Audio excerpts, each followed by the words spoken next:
بسم اللہ الرحمن الرحیم۔ آج ہم فیصلہ کریں گے کہ ہم کتنے عقل مند ہیں اور کتنے بے وقوف ہیں۔ کچھ عجیب سے سوال ہیں، ہم خود فیصلہ کریں گے اپنی سمجھ، اپنی عقل، اپنی دانست کو استعمال کرتے ہوئے ہم خود فیصلہ کریں گے کہ ہم عقل مند ہیں یا بے وقوف ہیں۔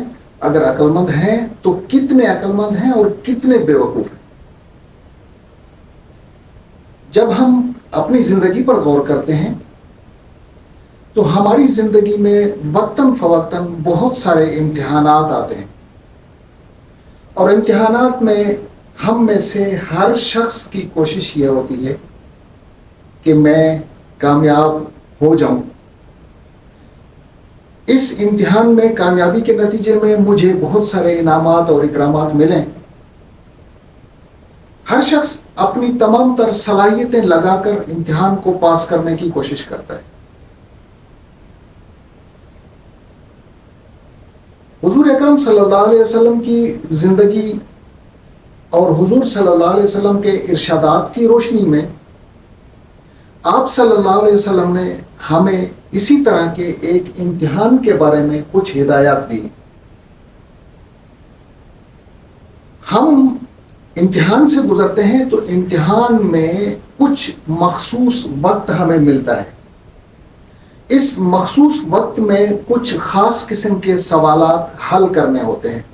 تب پھر یہ نتیجہ نکلتا ہے کہ اگر ہم وہ سوالات اس مخصوص وقت میں اس خاص طریقے پر حل کرنے میں کامیاب ہو گئے تو ہم کامیاب کہلاتے ہیں۔ اگر ہم اس مخصوص وقت میں وہ مخصوص سوالات حل کرنے میں ناکام ہو گئے، نہیں کر سکے، تو پھر ہم ناکام تصور ہوتے ہیں۔ اور امتحان سے متعلق ہمارا نظریہ، ہماری سوچ، ہماری سمجھ یہ ہوتی ہے کہ اگر اس امتحان میں پوچھے جانے والے سوالات ہمیں وقت سے پہلے پتہ چل جائیں تو بہت اچھا ہوگا، ہم بڑے اچھی طرح سے تیاری کر سکیں گے، اس امتحان کے ان سوالات کو بڑی اچھی طرح سے حل کر پائیں گے۔ تو ہر ایک کی کوشش یہ ہوتی ہے کہ وہ سوالات ہمیں معلوم ہو جائیں۔ تو میں عرض کر رہا تھا کہ حضور صلی اللہ علیہ وسلم کی زندگی اور حضور صلی اللہ علیہ وسلم کے ارشادات کی روشنی میں ہمیں درس ملتا ہے۔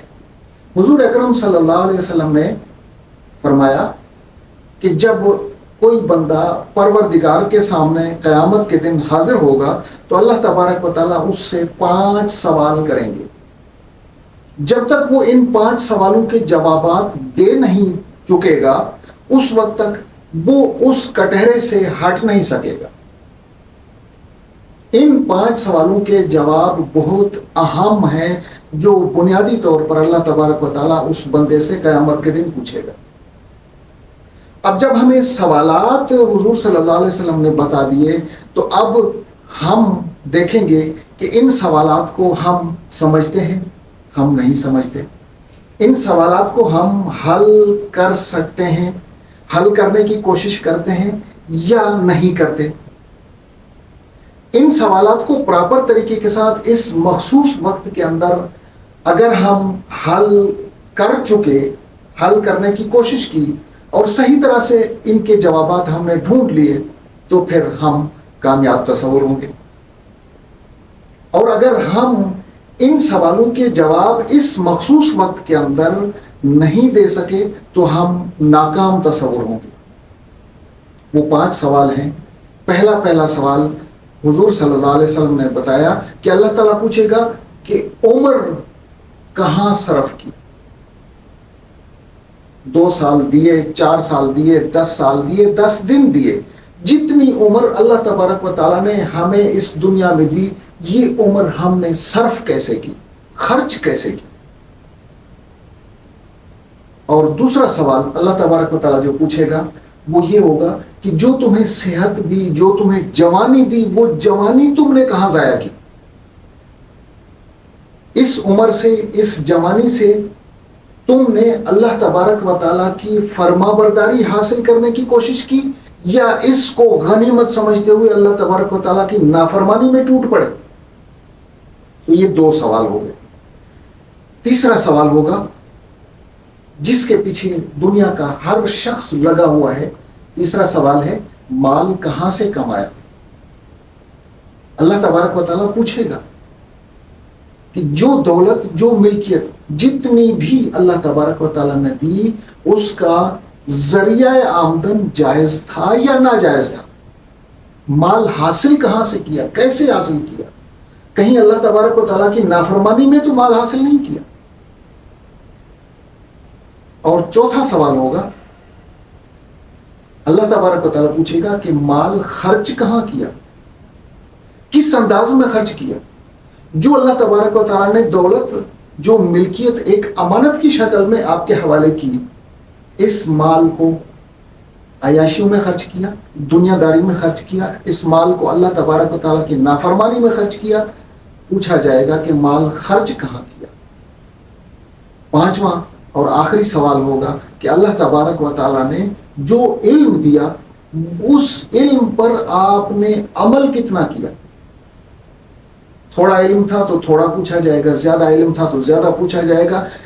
علم یہ نہیں کہ آپ کو لوگوں نے علامہ کہا یا لوگوں نے آپ کو بہت کچھ کہا. جتنا علم اللہ نے دیا اس علم کے مطابق آپ نے عمل کتنا کیا. تو یہ 5 سوال ہیں جن 5 سوالوں کے جواب اس دنیا کی زندگی میں رہتے ہوئے ہم نے ڈھونڈنے ہیں. سوال وقت سے پہلے، امتحان سے پہلے ہمیں سوالات کا پتہ چل گیا. اب ان سوالات کے جوابات اگر ہم صحیح طرح سے دیتے ہیں تو ہم کامیاب ہوں گے. اسی دنیا کی زندگی کے اندر ان سوالوں کے جواب دینے ہیں. اگر ان سوالوں کے جوابات دینے میں ہم ناکام ہوتے ہیں تو پھر ہم ناکام تصور ہوں. اور اس طرح کے عمل سے گزرنے کے بعد، یعنی سوالات بھی معلوم ہو جائیں، وقت بھی معلوم ہو جائے، امتحان کا بھی پتہ ہو جائے، اور کوئی شخص اس کے لیے تیاری نہ کرے تو وہ شخص بے وقوف ہو، اس کو عقل مند نہیں کہیں گے. تو آج ہم فیصلہ کریں گے کہ ہم اس زندگی کو گزارتے ہوئے حضور صلی اللہ علیہ وسلم کی احادیث کی روشنی میں ہم اس زندگی کو گزارتے ہیں، گزارنے کی کوشش کرتے ہیں. اللہ کے بتائے ہوئے، حضور صلی اللہ علیہ وسلم کے بتائے ہوئے طریقے کے مطابق اگر گزارتے ہیں پھر تو ہم کامیاب ہوں گے اور پھر ہم عقل مند کہلائیں گے. ورنہ ہم سے بڑا بیوقوف کوئی بھی نہیں ہوگا.